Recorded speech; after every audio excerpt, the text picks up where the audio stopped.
વડોદરામાં એક યુવતી સાથે દુષ્કર્મનો ચકચારી મામલો સામે આવ્યો છે, જેમાં એક યુવતી પર દુષ્કર્મ આચરીને તેની મરજી વિરુદ્ધ ગર્ભપાત કરાવ્યો હોવાનું સામે આવ્યું છે.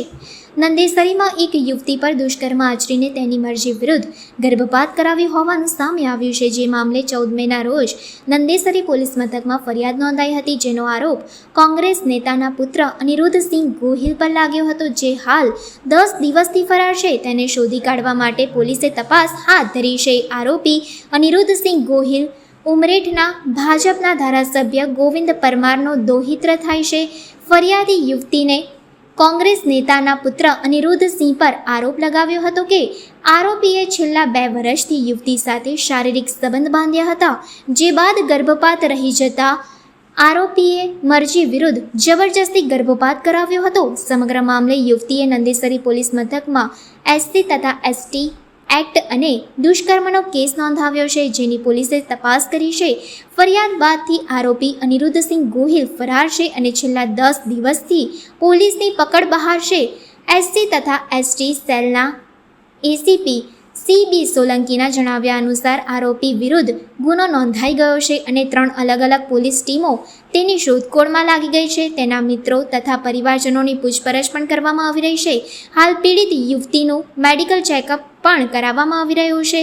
આરોપી સામે એટ્રોસિટી એક્ટ તથા દુષ્કર્મની ગંભીર કલમો હેઠળ કાર્યવાહી ચાલી રહી છે. તારીખ 14/5/2025 ના રોજ નંદેસરી પોલીસ સ્ટેશનમાં એક ફરિયાદ નોંધવામાં આવી છે, જેની અંદર આરોપી અનિરુદ્ધસિંહ રાજેન્દ્રસિંહ ગોહિલ એણે ફરિયાદી સાથે માર્ચ 2023થી લઈને આજ દિન સુધી ફરિયાદીની મરજી વિરુદ્ધ દુષ્કર્મ આચર્યું છે એવી ફરિયાદ આપવામાં આવી છે. ત્યારબાદ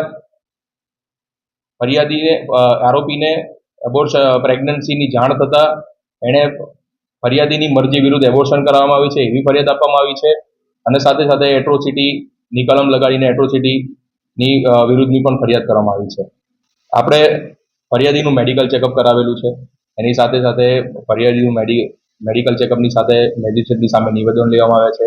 આરોપી અને ફરિયાદી એ બંને ક્યાં ક્યાં ગયા હતા, ક્યાં ક્યાં દુષ્કર્મ આચરવામાં આવ્યું છે, એની અંદર શું પદ્ધતિ અપનાવવામાં આવી છે, એની સાથે કોઈ બીજું કોઈ આરોપી સાથે કોઈ આની અંદર ષડયંત્રની અંદર સામેલ છે કે નથી, એને ખાનગી હોસ્પિટલોમાં ચેકઅપ કરાવ્યા હતા તો એની અંદર શું નીકળ્યું હતું, એબોર્શન ક્યાં કરાવેલું છે, આ બધી દિશામાં આપણે તપાસ કરી રહ્યા છીએ. જી, આપણે પોલીસ સ્ટેશન અને આપણા સ્તરેથી 3 ટીમો અલગ અલગ બનાવીને જિલ્લામાં પણ અને જિલ્લાની બહાર પણ જ્યાં પણ એના જેટલા પણ સંબંધીઓ છે, એના બીજા ભાઈબંધ મિત્રો છે જેની અંદર પોસિબિલિટી છે, બધી જ એક્સપ્લોર કરી રહ્યા છે અને હાલ તપાસ ચાલુમાં છે.